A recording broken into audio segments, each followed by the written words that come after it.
Bishop SSEMWOGERERE came out to talk about the atrocities and also the violent elections we had in Uganda. One of the religious institutions that has continually stood up for Ugandans is the Catholic Church, because the bishops have always come out to speak about that. During a mass, I think it was Sunday, if I'm not mistaken, Bishop said these statements. Here's the tape. naye amanye nti bakulembera abantu ba Katonda. Tunenya abalala era President yanenyezza IDDI AMIN olw'okufa kwa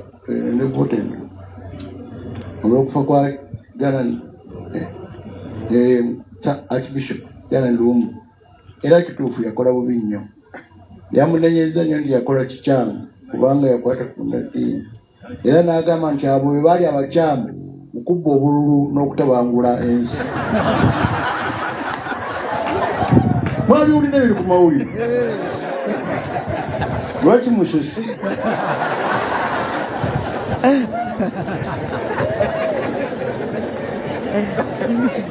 N'asirika amanya kasita mutegedde.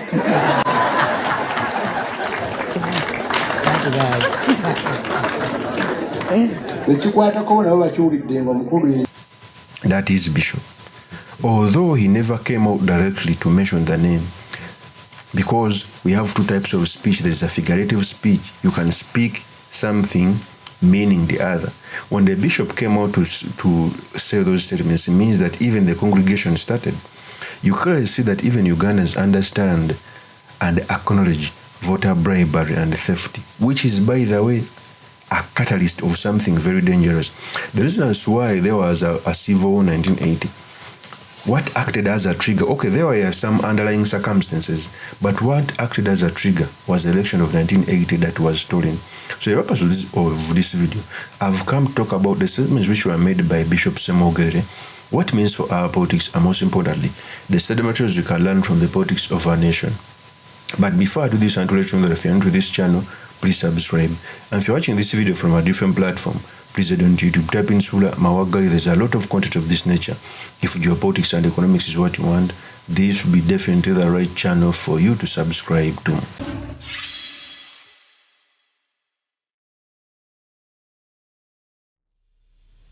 So, among the various institutions that have stood up for Ugandans include the Catholic Church, and I really thank them.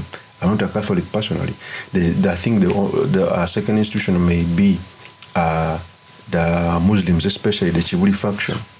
I keep on telling people that the religious leaders have a duty of streamlining politics, of coming out to speak about the ills of governance. Because even if we go in the history of all religious books, prophets came in times when their leaders, rogue leaders, they used to take them on.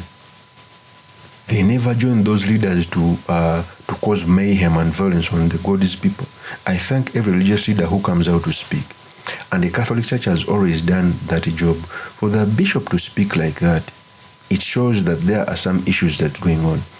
And those in government are putting earpads so that they cannot hear this message. By the time they would want to hear this message, it will be too late and be running into turmoil, which I don't want. In fact, let me also add another tape when he was still explaining. Here's the tape. Obunkenke buyitiridde wakati w'abakulembera n'abakulemberwa. Abavubuka baffe abato bangi baweddemu essuubi. Era tulina obbagumya ennyo. Kuba bangi nnyo tebalina mirimu, tebalina kyakukola, bakugirwa wano ne wali n'eddembe lyabwe oluusi bali bajjako. Bangi oba nalumanya basirimanya ku mbeera eno ebaddewo bakubiddwa emiggo. Abalala balina ebiwundu. Bangi bakyali malwaliro. Abalala mu makomera emisango teginnaba kwogerwako. Kikyalinda. Bavubuka Mukama batwadde mu nsi yaffe. Batutunuulidde ffe bannamukadde. Tubakoledde ki? Tubayambye tutya? That is Bishop SSEMWOGERERE. Okay, so The leadership of the Catholic Church coming out to speak, it means a lot, and I thank them. One of the people who normally come out but they don't use their full potential is the Anglican Church. The Muslims, especially the faction of Old Kampala, they're as if they don't see anything. The Pentecostal churches, the local, there are few people, especially pastors with big names, pretend as if they don't know what is going on in the politics of our nation.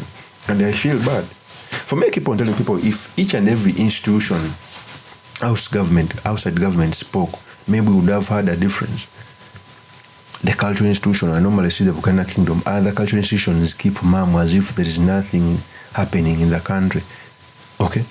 Why is it so? Yet the same people they rule over are suffering these injustices. Okay? So it is true that there were voter bribery, voter violence, and the bishop spoke about it. In fact, as we go on, even the civic space is continuing to shrink. In previous election, like the election of 2016, 2011, during election you could see a seemingness of a free campaign. But as we go on, even during elections, some people are curtailed not to enter somewhere. Some people are curtailed not to campaign in some districts. What is that? Are we having an election? Okay? So we need an honest talk. And as we are nearing transition, because trust me, General MUSEVENI is 82 years, he's a human being. Soon his regime, if you are talking about time, it is in the evening hours. Soon he's going to go. What are we going to remain as a country? Are we sure that we can retain the small unity we are having, because it is small, basing on the things that we are hearing, basing on the tweets that are done by the CDF, and yet those institutions that seemingly have some power? Because the video I make right now, my words may not be taken serious, but if a bishop speaks, if a certain cultural institution like the Busoga Kingdom or the Toro or the New Kingdom speak, they can be heard more than me, but they keep a deaf ear, which is unfortunate. Of course, that's my opinion. My name is truly Mr. Makindi Kabir Suleiman Magal. If you're into this channel, please subscribe, like, and comment so that I can be motivated to do more of such videos. I'll see you on another one.